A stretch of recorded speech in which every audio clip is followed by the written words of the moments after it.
And yeah, you guys said you've heard good things about the air show from the Thunderbirds. Like, what kind of things were they telling you about the Owensboro Air Show? Well, for one, we get together every year.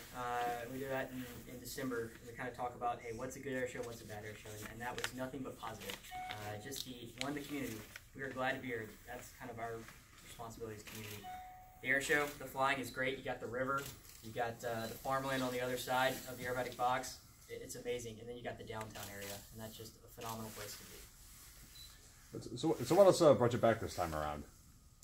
Well, what brought us back was just one, that community. That community piece is huge. We love to come to these cities and kind of interact with the public, and then go from there. Looking at just the local people that showed up today, this is amazing. With the support from the mayor and the staff here and the city council, this is what we like to do, and it's what we're here to do. Can you kind of describe your show a little bit for people who might want to come out? Sure. Sure. We've got 6 aircraft that fly around in our maneuvers for about 45 minutes, as well as our support aircraft, Fat Albert C-130, that our Marine pilots fly. A variety of maneuvers, either with the 2 solos flying, kind of demonstrating the high performance capabilities of the aircraft, and then our Diamond pilots in close formation, kind of displaying the precision required for us to fly in close formation down at low altitude. What makes the Blue Angels such an elite group? Well, we've been doing it for 72 years, since 1946. We are the oldest U.S. military aerobatic demonstration team. We really haven't changed much throughout the years. The only thing that's changed is the people and the jets, and that's what makes us special.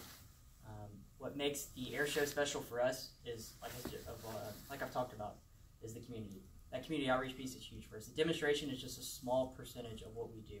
Getting out in the community. When we do arrive here, we'll have an opportunity to go to the schools. We'll have an opportunity to go to the hospitals, and just kind of interact with the people. Even at the crowd line here, we heard there's going to be a group out here when we come on Friday afternoon.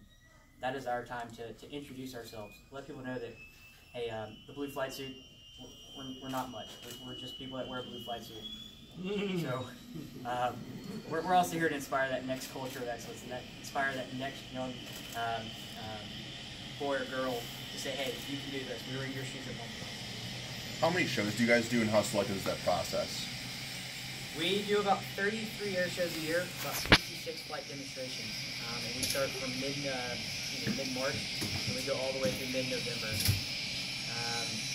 What was your second question there, sir? I'm sure you guys have a lot of people reaching out saying, hey, fly in our air show, fly in our air show. How selective are you guys in making these decisions of where you guys are actually going to end up flying? Well, we take a look at everything. We talk to the FAA, we take a look at locations where we are in that year. In late September, early October, we're going to be on the West Coast. And then we also base weather as a factor. So we try to get all of our Southeast shows done early March, April timeframe, sometimes into May, head up north, May, June, July, and then we kind of just intermingle at that point from August to September, and then we'll head out west in September. Do you guys got, a lot of invitations to different air shows across the country? Are you selective in your process of which places you're going to fly? We are, but we're also open to a lot of ideas, and that's the thing. We try to give back to these air shows that, not only the big ones, but also the small ones that we want to have our outreach. Say, for Oklahoma, for instance, or for Kentucky. People think maybe, hey, the Navy's just about boats. Well, we're not. We're also fly airplanes. So we try to get that influence that says, hey, not just the Air Force flies jets, but the Navy does as well. Do air shows serve as a recruiting tool? Absolutely.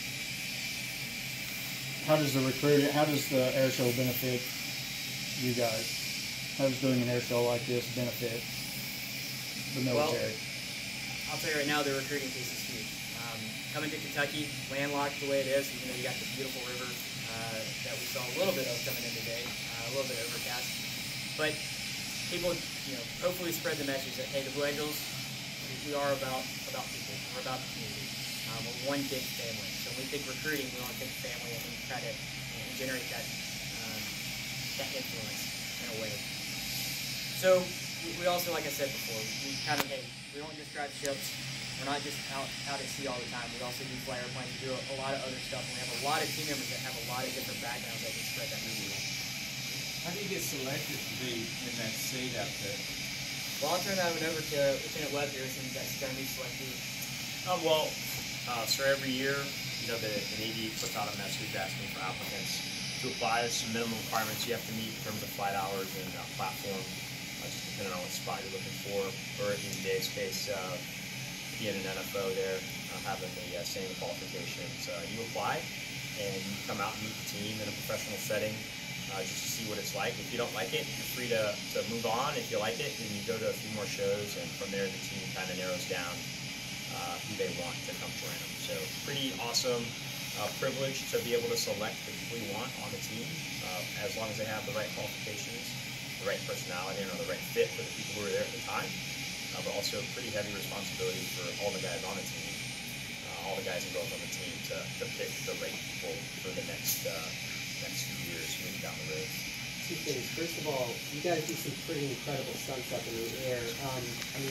What does it take in terms of training, qualification, other factors in order to pull those kinds of things off? And then second question, what kind of forces are your bodies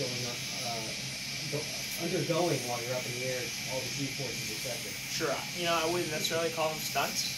The rest of the team, excuse me.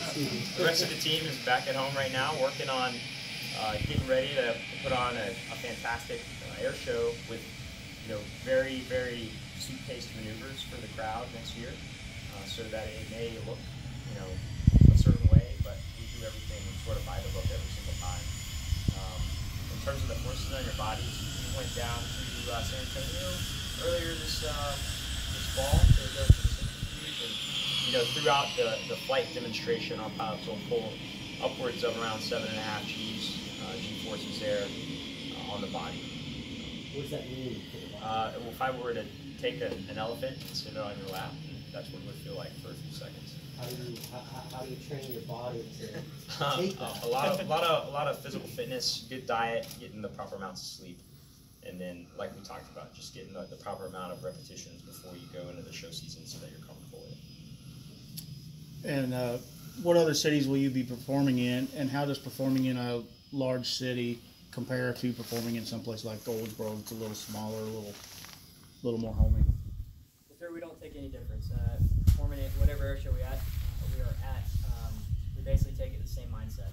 Be it the big city of San Francisco, Seattle, or here in Owensboro, we're going to have the same mindset. We're going to put a great demonstration on with 6 of our demonstration pilots, as well as our C-130 pilots, also known as Fat Albert.